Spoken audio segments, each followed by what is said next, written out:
Hi friends, ఈరోజు మనం ఎక్సెల్లో ఈ షీట్స్ గురించి చూద్దాము. ఈ షీట్స్ ఉన్నాయి చూడండి, ఒక షీట్ ఉంది. దీనిలో నేను షీట్ 1, షీట్ 2 అనే పేర్లు ఉంటాయి. ఇక్కడైతే గూడ్స్ క్లాసిఫికేషన్ అని ఉంది. ఇక్కడ కొత్త షీట్ కావాలంటే ఇలా క్లిక్ చేస్తే షీట్ అవుతుంది. అంత ముందు అయితే పాత వెర్షన్లో 2003 కంటే ముందు వెర్షన్లో లిమిటేషన్ ఉండేది, 256 షీట్లు మాత్రం అయ్యాయి. ఇప్పుడైతే అన్లిమిటెడ్ అవుతాయి, ఎన్ని షీట్లు అయినా అవుతాయి. అయితే 500 MB ఫైల్ సైజ్ లోపల చేసుకోవాలన్నమాట మన షీట్స్ అనే. ఇలా షీట్స్ క్రియేట్ చేసుకుంటూ వెళ్ళొచ్చు. ఓకేనా. దీని రైట్ క్లిక్ ఇచ్చినప్పుడు కొన్ని ప్రాపర్టీస్ వస్తాయి, అవన్నీ చూద్దాము. ఇలా ఒక షీట్ 1లో వర్క్ చేస్తున్నాము, షీట్ 2కి 3కి 4కి లేదంటే ఒకే రకమైన షీట్ నేమ్స్ పెట్టుకోవచ్చు. దీనికి రైట్ క్లిక్ ఇచ్చాను, రీనేము. ఇక్కడ సంథింగ్ కంట్రీ, లేదంటే ఇక్కడ ఇలా నేమ్స్ పెట్టుకోవచ్చు. ఇంకా ఈజీగా గుర్తుండడం కోసం దీనికి ఏదన్నా కలర్ కూడా పెట్టుకోవచ్చు. ట్యాబ్ కలర్లోకి వెళ్ళి అది షీట్ చూడగానే గుర్తుపడడానికి ఈజీగా ఉంటుంది. ఇక్కడ చూడండి, రైట్ క్లిక్ ఇచ్చినప్పుడు ట్యాబ్ కలర్లోకి వెళ్ళాను, నేను కలర్ పెట్టాను. షీట్ చూడగానే ఆ కలర్ గుర్తుంటుంది.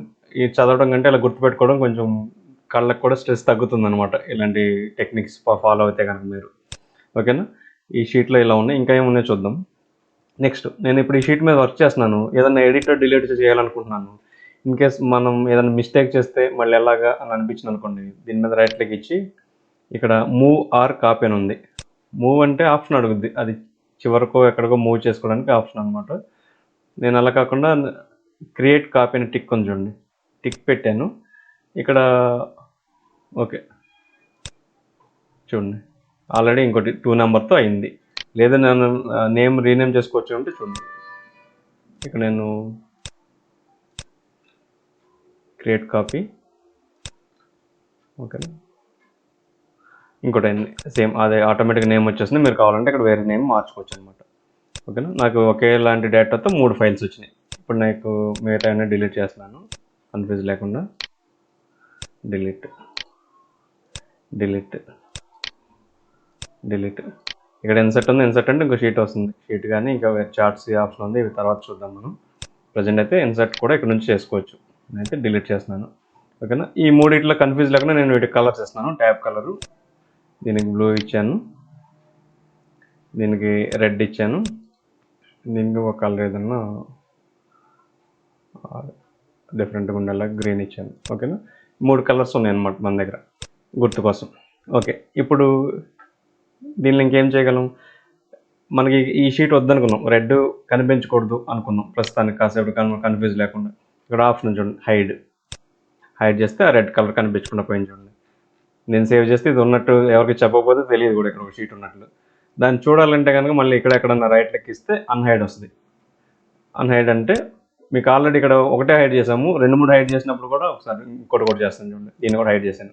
ఇప్పుడు దీన్ని రైట్ క్లిక్ ఇచ్చి అన్హైడ్ అంటే ఆల్రెడీ మనం చేసిన షీట్లన్నీ కనపడతాయి ఇక్కడ. ఓకే నొక్కితే ఒకటి రివీల్ అయింది. మళ్ళీ అన్హైడ్లోకి వెళ్ళి ఇంకోటి క్లిక్ చేసి ఓకే నొక్కితే ఇంకోటి రివీల్ అవుతుంది అనమాట. ఇలా ఈ షీట్లు హైడ్ చేసుకోవచ్చు, కలర్ మార్చుకోవచ్చు, పేరు మార్చుకోవచ్చు. మీరు ఈజీగా దీన్ని ఆర్గనైజ్ చేసుకోవచ్చు. దీన్ని పట్టుకుని అటు ఇటు కూడా డ్రాగ్ చేసుకోవచ్చు అనమాట. ఆ డ్రాగ్ చేయడమే మూవ్ వన్ ఉంది కదా, అది లేటెస్ట్ వెర్షన్ అయితే మనం డ్రాగ్ చేస్తే డ్రాగ్ అవుతుంది. ఇక్కడ అయితే అవ్వలేదు యాక్చువల్గా.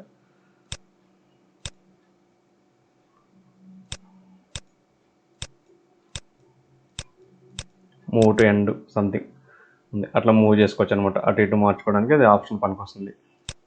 ఇక్కడ ఎక్కువ షీట్లు అయిపోయినాయి అనుకోండి, మీకు కన్ఫ్యూజ్గా అవ్వకుండా దీన్ని కూడా తగ్గించుకోవచ్చు. దీన్ని ట్యాబ్ మౌస్తో పట్టుకుంటే ఒక సింబల్ వస్తుంది అనమాట, సైజు ఎక్కువైనప్పుడు. చూద్దాం. యాక్చువల్ ఇక్కడ స్క్రోల్ అవుతుంది.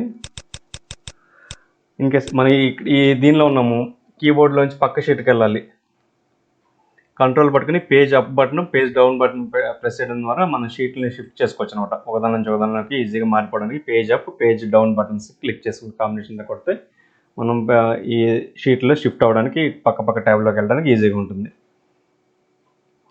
దీన్ని పట్టుకుంటే ఈ స్క్రోల్ బార్ కూడా సైజ్ తగ్గించేసుకోవచ్చు, మనకు కావాల్సిన విధంగా వెళ్ళిపోతుంది. ఇది షీట్లు యూసేజ్ అనమాట. ఇంకొక ఆప్షన్ కూడా ఉంది షీట్లో, బాగా యూజ్ అయ్యే ఆప్షన్. ఇప్పుడు 3 షీట్లు ఉన్నాయి, 3 ఒకలాంటి డేటాని నా దగ్గర 3 డిస్ట్రిక్ట్ల నుంచి వచ్చింది అనుకున్నాం. ఇప్పుడు ఈ 3 షీట్లని ఒకేసారి నేను హెడ్డింగ్ సరిగా లేదు, ఒక ఆర్డర్లో పెట్టాలి, దీనికి కలర్ మార్చాలి, అట్లాంటి మూడిట్లో చేయాలనుకున్నాం. 3 కాదు 33 ఉన్నాయి అనుకున్నాం. అన్నీ ఒకేసారి చేయడానికి ఆప్షన్ ఉంది. రైట్ క్లిక్ ఇచ్చి ఇక్కడ సెలెక్ట్ ఆప్షన్ వస్తుంది. కంట్రోల్ పట్టుకుని సెలెక్ట్ చేస్తే ఆల్రెడీ 3 సెలెక్ట్ అయినాయి. యాక్చువల్గా ఈ కలర్స్ పెట్టడం వల్ల మనకు తెలియట్లేదు, సెలెక్ట్ అయినాయి. అన్గ్రూప్ షీట్ అన్నా కూడా అన్గ్రూప్ అంటే అన్గ్రూప్ అయిపోయినాయి. సెలెక్ట్ అయినప్పుడు కలర్ వేరే ఉంటుంది. కంట్రోల్ పట్టుకుని క్లిక్ చేస్తే 3 సెలెక్ట్ అయినాయి. 3 సెలెక్ట్ అయిన తర్వాత నేను ఇవన్నీ లైన్లో పెట్టుకుని హోమ్లోకి వెళ్ళి అలైన్మెంట్ సెంటర్, ఫాంట్ కలర్ మార్చాను, బోల్డ్ చేశాను, ఒక సైజ్ పెంచాను. ఓకేనా, ఈ సైజు కూడా సైజు కొంచెం పెద్ద చేశాను. ఓకేనా, ఇలా చేసుకున్నాను. ఇప్పుడు నేను దీన్ని అన్గ్రూప్ అంటాను చూడండి, అన్గ్రూప్ షీట్స్. షీట్ 2లోకి వెళ్ళాను, అన్నీ మారిపోయినాయి. గ్రీన్ దానిలోకి వెళ్ళాను, అన్నీ మారిపోయినాయి. ఆ విధంగా దీనిలోకి వెళ్ళాను. ఒకేసారి ఎక్కువ షీట్లు ఒకే రకమైన పని చేయాలంటే ఇది యూజ్ అవుతుంది. సింపుల్గా ఉంది చూడండి. అన్నీ కూడా ఒకేసారి ఫార్మేట్ ఫాంట్లు అన్నీ చేసాను. అన్నీ ఒకసారి నేను ప్రింట్ కూడా తీసుకోవచ్చు. ఇలా ఈ విధంగా సెటప్ చేసుకోవడానికి ఈజీగా పనికొస్తుంది అనమాట.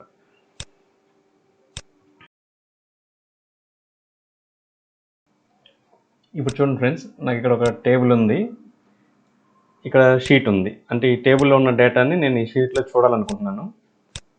చూసేటప్పుడు చిన్న ఫార్ములా రాయాలనుకుంటున్నాను, కానీ ఆ ఫార్ములా ఏం రాశాను అనేది ఎవరికి తెలియకూడదు అని నా ఉద్దేశం. అప్పుడు ఈ షీట్కి సంబంధించిన ప్రొటెక్షన్ ఎలా యూజ్ అవుతుందో చూద్దాం.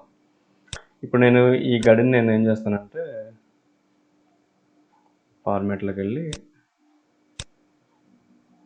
బార్డర్ ఫిల్ సంథింగ్ ఒక కలర్ పెట్టుకున్నాను. ఇక్కడ నాకు వాల్యూస్ వస్తాయి అన్నమాట. 2 వాల్యూస్ తెద్దాను ప్రజెంట్, ఇబ్బంది ఏం లేదు. ఓకే, నేను ఇప్పుడు ఈ షీట్కి ఈ టేబుల్కి ఒక నేమ్ పెడతాను. సెలెక్ట్ చేశాను ఇదంతా. ఇక్కడ నేమ్ రేంజ్ అని ఉంది చూడండి, ఇది క్లిక్ చేశాను. రైట్ క్లిక్లో దొరుకుతుంది అనమాట. ఇక్కడ దీనికి ఒక నేమ్ అడుగుతుంది. నేను దాని పేరు యూఐడి అని పెట్టాను. సింపుల్గా మీరు ఏదైనా పెట్టుకోవచ్చు. ఆ రేంజ్కి నేను మొత్తం షీట్ 1లో A1 నుంచి ఇక్కడ ఉందని చెప్పకుండా దానికి ఒక పేరు ఇచ్చాను. దాని పేరు యూఐడి అని ఇచ్చాను. ఓకే, ఆల్రెడీ ఉందంటుంది. నేను టేబుల్ 1 అని ఇచ్చాను. ఓకే, షీట్ 2లోకి వచ్చా. ఇక్కడ నేను ఒక ఫార్ములా వేయాలనుకుంటున్నాను. ఓకేనా, is equal to VLOOKUP bracket start. ఈ వాల్యూలో ఇందులో నేను ఏదైనా టైప్ చేస్తే దానికి సంబంధించి ఎక్కడి నుంచి తేవాలి, టేబుల్ 1 ఆటోమేటిక్గా కనపడుతుంది చూడండి. టేబుల్ 1 అంటే ఆ రేంజ్ మొత్తం. అందులోంచి 2 సెకండ్ వాల్యూ కామా 0. ఓకే, ఇక్కడ కూడా అది రాద్దాం. ఈజ్ ఈక్వల్ టు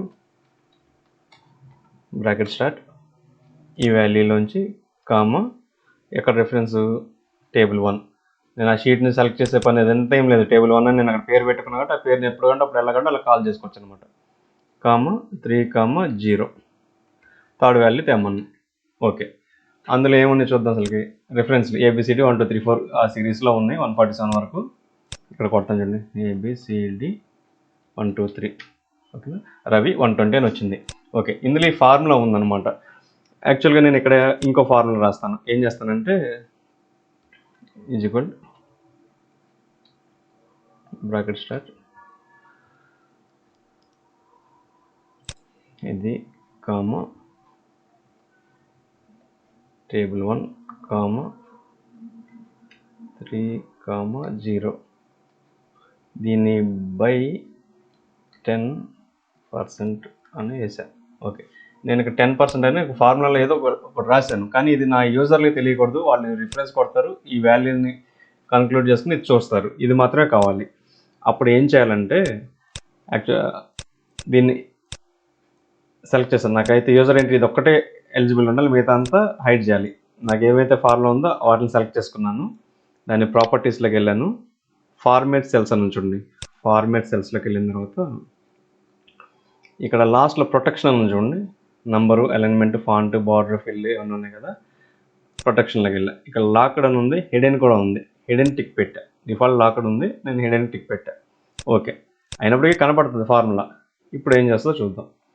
ఇప్పుడు షీట్ని రైట్ క్లిక్ ఇచ్చి ప్రొటెక్ట్ షీట్ అంట. ఇక్కడ ఆప్షన్స్ అడిగింది. పాస్వర్డ్ కూడా పెట్టుకోవచ్చు మనం. పాస్వర్డ్ పెట్టుకుంటే ఇంకా దాన్ని ఎవరు ఓపెన్ చేయలేరు అనమాట. ఓకే, దీనిలో ఆప్షన్స్ ఉన్నాయి చూడండి, ఇది ఒకటొకటి చూడండి. అంటే వాళ్ళకి ఏమేమి ఫెసిలిటీస్ మనం వదలాలి అనేది అనమాట. డిఫాల్ట్ అయితే select locked cells, select unlocked cells something ఉంది. నేను వాటిని మాత్రమే ఓకే చేశాను. ఓకే, పాస్వర్డ్ నేను ఆల్రెడీ పాస్వర్డ్ పెట్టాను, రెండోసారి కూడా పాస్వర్డ్ పెట్టాను.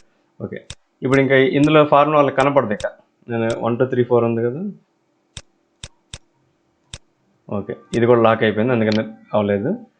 అన్ప్రొటెక్ట్ షీట్ కొట్టాను. ఈ ఒక సెల్ని తీసుకున్నాను, దీన్ని ఫార్మాట్ సెల్స్లోకి వెళ్ళాను. నా ఫస్ట్ దానిలో వాళ్ళు అలౌ చేయాలి కదా, లాక్డ్ కూడా తీసేసాను. ఓకే, మళ్ళీ ఇక్కడికి వెళ్ళి మళ్ళీ ప్రొటెక్ట్ షీట్. ఓకే, ఇంక ఇందులో ఫార్ములా కనపడదు మనకి. నేను ఇప్పుడు ఇక్కడ ఎడిట్ చేయగలను. 1 2 3 4 కొట్టా, రామ్ వచ్చింది, ఇది వచ్చింది, ఇది వచ్చింది. ఇందులో ఫార్ములాలో వాళ్ళు ఏం రాసారు ఏం తెలియదు.